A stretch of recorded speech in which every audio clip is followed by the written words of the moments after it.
Bonjour à tous, bienvenue pour une vidéo sur le sujet de la maladie. Ça fait 3 fois que je recommence parce que il y a toujours un chat qui fait bouger le truc. Bon, c'est pas grave. Si vous voyez la caméra bouger, c'est pas de ma faute. Je vais pas interdire aux 3 de vivre, c'est pas possible. Donc voilà, je vous parle aujourd'hui de la douleur. Pour moi, la douleur de fond, qui est ce qu'on appelle la douleur de fond, c'est-à-dire que je vais avoir des crises, voilà, où je vais avoir extrêmement mal, et je vais avoir toujours dans la journée mal, on va dire à un niveau plus ou moins élevé, ça dépend des jours, ça dépend des périodes. Je vous avais parlé des périodes de règles qui sont extrêmement douloureuses, que ce soit en crise, si je passe pas la journée en crise d'ailleurs, qui vont être donc en crise ou en douleur de fond, qui va être tout bonnement insupportable. Il est parti. Voilà, donc la douleur de fond, comment dire, c'est une douleur que je vais avoir tous les jours à partir du moment où je me réveille jusqu'au moment où je vais me coucher. C'est-à-dire que depuis 3 ans, je n'ai pas un jour sans douleur. Ça n'existe pas, en tout cas dans mon monde à moi, ça n'existe pas un jour sans douleur. Donc voilà. Et au départ, pour exprimer cette douleur, du coup, finalement, au médecin, c'est une douleur qui est devenue chronique, mais effectivement, au début, c'était une douleur que je ne supportais pas, vu qu'à partir du moment où on a mal, on se demande forcément s'il y a un problème, ce qui est à peu près logique. Du coup, ça a été un des nombreux sujets pour lesquels je suis du coup allée aux urgences, lors de nombreux séjours finalement à l'hôpital et aux urgences, où j'exprimais cette douleur, puisque pour moi elle n'était pas naturelle forcément, et après c'est une douleur qui du coup est devenue chronique. Donc en fait une douleur que j'ai ressentie au début comme une douleur insupportable, maintenant c'est une douleur qui m'accompagne au quotidien, tout le temps, tous les jours de l'année. Et ce que je voulais vous dire à propos de ça, c'est que au départ, du coup, quand je me suis rendue aux urgences, c'était quelque chose à quantifier, la douleur. À ce moment-là, on me demandait, bah tiens, vous avez mal, ok, mais sur une échelle de 1 à 10, vous avez mal à quel point.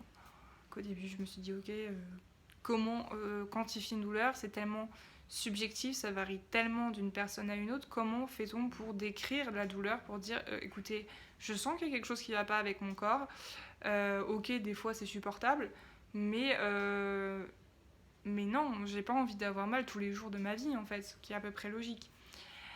Et finalement, voilà, en plus c'est très compliqué parce qu'au fur et à mesure de la maladie chronique, c'est une douleur qu'on supporte de mieux en mieux puisqu'on est habitué à vivre avec elle un petit peu tous les jours. Bon, je dis pas que c'est super simple, mais on est habitué à vivre avec cette douleur. Et du coup, une douleur qu'on va peut-être noter 7 au départ de la maladie, quelques années plus tard, voire quelques mois plus tard, on va la noter 4.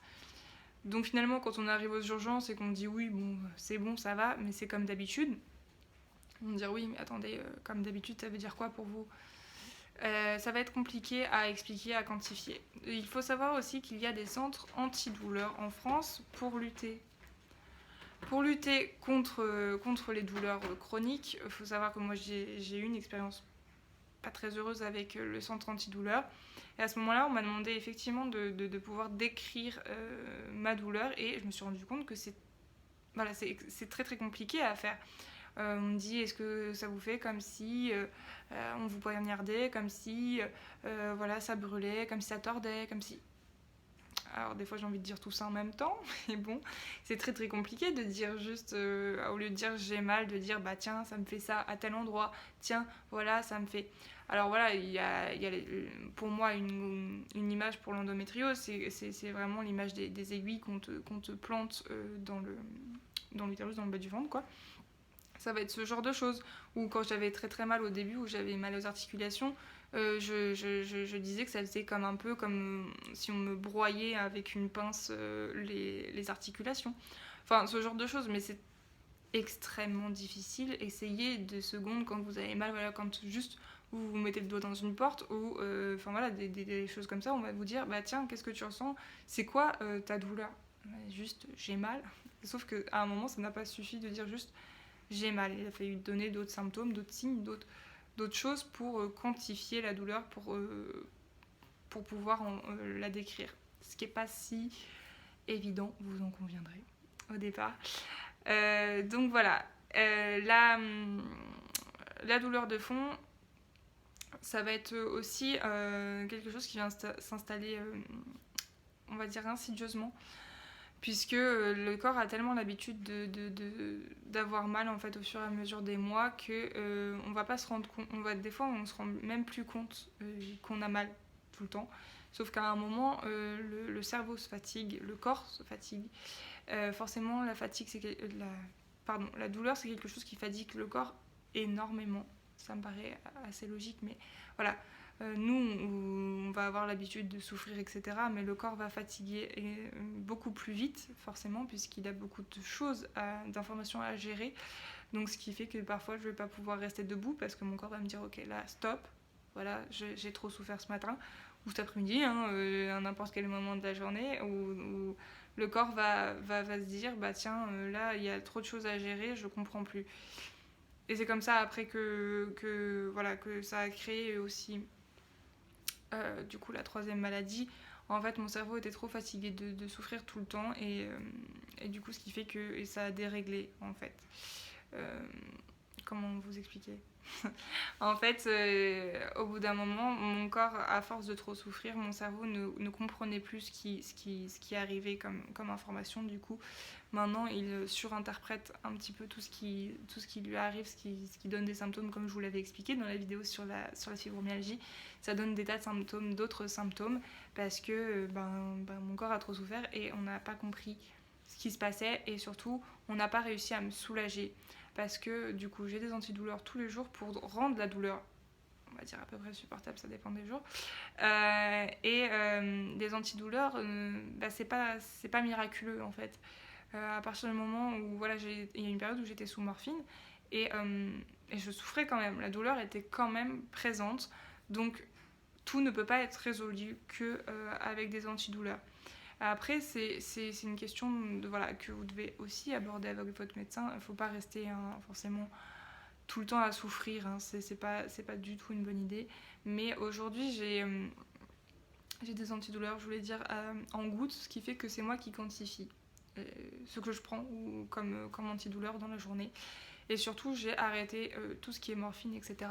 Alors, c'est un choix personnel. C'est pas du tout pour vous dire d'arrêter des antidouleurs ou quoi, à partir du moment où vous en avez besoin. Il n'y a aucun médecin au monde qui peut vous dire souffrez. C'est pas possible en fait. Et ça, à une période, ça a été très compliqué parce que les médecins n'entendaient pas ma douleur et on a laissé mon corps souffrir et c'est pas possible en fait de laisser quelqu'un dans sa souffrance, en tous les cas. Et du coup, je disais, je gère toute seule et j'ai arrêté les morphiniques puisque je souffrais toujours et je ne pouvais plus rien faire. Je ne pouvais pas tenir debout pendant une journée vu que c'était bénéfice. Les bénéfices n'étaient pas top pour moi, donc voilà. Aujourd'hui, j'ai trouvé ce qui me convient, on va dire, même si bon, on est d'accord, ça convient à personne de souffrir, mais de toute façon, quand on n'a pas le choix, on n'a pas le choix. Donc voilà. Je pense que c'est très important aussi de pouvoir exprimer cette douleur, même si effectivement, voilà, notre entourage va avoir l'habitude qu'on le dise au bout d'un moment. Voilà, moi je dis pas toutes les 5 minutes, mais dans la journée, si je dis pas 15 fois j'ai mal au ventre à mon compagnon, voilà, mais il l'entend quand même. Après, voilà, ça va être maintenant, il va me regarder en mode oui, je sais que tu as mal, mais qu'est-ce que tu veux que j'y fasse? Et des fois, c'est aussi très difficile à entendre pour l'entourage, cette douleur, puisqu'ils ne peuvent finalement rien y faire. Et eux, ils se sentent très, très démunis, puisqu'ils ne peuvent pas faire grand-chose. Les médecins aussi, ils se sont sentis démunis face à ma douleur, parce qu'il y a une période, j'étais vraiment sous médicaments en continu pour pas avoir mal, et j'avais mal quand même, et on comprenait pas pourquoi. Et après, en fait, on m'a dit que l'endométriose, c'était quelque chose d'extrêmement difficile à soulager niveau douleur. Donc voilà, j'ai compris par la suite, malheureusement. Et voilà, je voulais vous dire ça, je voulais vous parler de la douleur en tant que telle. C'est très important de pouvoir le dire, de pouvoir l'exprimer à un médecin et de dire écoutez, là, moi, tout de suite, maintenant, j'en peux plus. C'est possible d'avoir beaucoup d'amélioration, d'adaptation en fonction de vos antidouleurs. Si vous êtes malade chronique, n'hésitez pas à retourner chez votre médecin pour lui dire écoutez, moi, là, j'en peux plus, j'en ai marre de souffrir. Même s'il n'existe pas tout le temps des solutions, essayez aussi d'autres choses. Moi, j'ai essayé plein de trucs qui n'ont pas fonctionné, sans aller dans les... Voilà, surtout faites attention parce que n'allez pas vers des choses trop extrêmes dans les médecines parallèles qui peuvent coûter beaucoup d'argent et des gens peuvent profiter aussi de votre douleur pour vous arnaquer. J'ai pas d'autres mots là tout de suite maintenant. Faites très attention à ça, mais vous pouvez aussi aller dans les médecines parallèles comme l'acupuncture, la réflexologie, l'hypnothérapie, ce genre de choses. Et explorer des choses par rapport à la douleur. Moi, il n'y a rien qui a fonctionné sur moi. Mais voilà. Ce qui m'a aidé aussi, c'est d'aller voir un psychologue.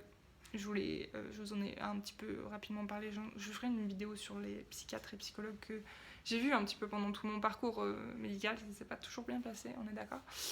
Ça se passe pas toujours bien, mais c'est très important parce que c'est quelque chose qu'on va emmagasiner, la douleur, et ça va aussi créer de la douleur psychologique parce qu'en fait, si cette douleur n'est pas, s'il n'est pas entendue par les spécialistes et les médecins, ce qui a été mon cas au début de mon errance diagnostique, si cette douleur n'est pas du tout écoutée, n'est pas prise en compte, et ben ça va donner aussi de la douleur psychologique, puisque on va se dire mais attendez, je souffre et personne ne fait rien. Ok. Voilà, donc c'est très important de pouvoir aussi en parler à un psychologue qui va peut-être lui aussi vous donner des outils pour en parler plus sereinement avec votre entourage et pour dire aussi des fois j'en peux plus là tout de suite maintenant, je souffre trop. Voilà, c'est plein de petits outils. Alors voilà, je vous ferai une vidéo plus longue entre guillemets sur moi ce qui m'aide, on va dire en cas de crise. On a trouvé plein de choses tous ensemble, tous les trois, du coup je disais avec maman et mon compagnon, pour me faciliter la vie, même si c'est pas optimum et je n'ai pas une vie normale au quotidien. Au moins ça me fait passer mes crises un peu, on va dire, plus sereinement, puis voilà. Et n'oubliez pas que si vous souffrez, vous n'êtes pas tout seul. Et surtout, vous pouvez trouver de l'aide, que ce soit auprès d'un psychiatre, d'un psychologue. Même voilà, si vous avez besoin de parler, n'hésitez pas à m'envoyer un message. C'est aussi des fois plus facile de parler à quelqu'un d'extérieur. Je sais de quoi je parle. Et voilà, ce sera tout pour aujourd'hui. C'est tout ce que j'ai pu penser, en tout cas. Sur la douleur, après, on peut en parler pendant 18 ans. C'est le problème aussi, parce que voilà, il y a tellement de choses à dire, mais voilà, c'est tout ce que j'ai à dire sur la douleur de fond.